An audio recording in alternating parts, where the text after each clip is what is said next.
শীত যেমন বসে চাটাও তেমন সুন্দর হয়েছে। কৃষির উপরে শেরপুর জেলার 80% লোকজন কৃষির উপরে নির্ভরশীল, কিন্তু কৃষিতে এই দীর্ঘ 17 বছর কোনো উন্নয়ন হয় না। আমরা এখন চাচ্ছি যে আগামী দিনে যে সরকার আসবে, এই সরকার যদি এই কৃষি নির্ভর জেলায় কৃষির উপর গুরুত্ব আরোপ করে, তাহলে আমাদের এই জেলার কৃষকরা বাঁচবে। কৃষকরা বাঁচলে দেশও বাঁচবে। একটি উপজেলা একটি করে হিমাগার হোক, যাতে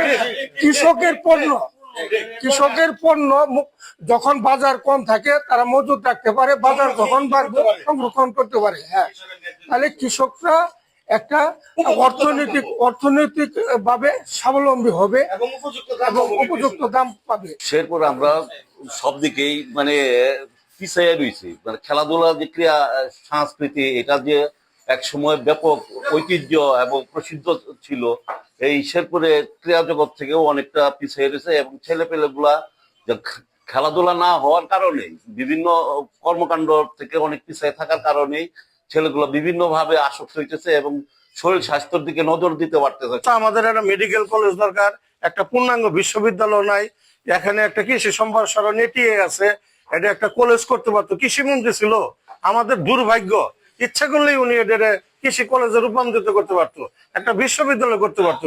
কিচ্ছু করে নাই।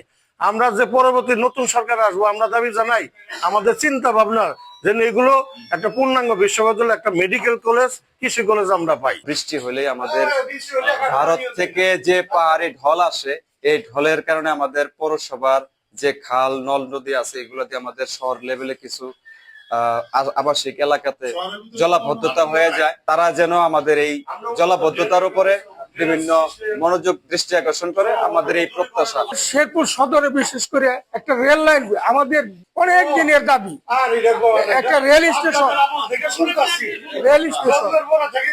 যদি একটা রেল স্টেশন আগামী দিনে যে সরকার আসবে, এই সরকার যদি একটা রেল স্টেশন করে দেয়, যেই নিয়ে আসুক ক্ষমতায়, যিনি থাক, যেই সরকার গঠন করুক, আমরা যেন সুখে শান্তিতে সবাইকে সঙ্গে নিয়ে ব্যবসা করতে পারি।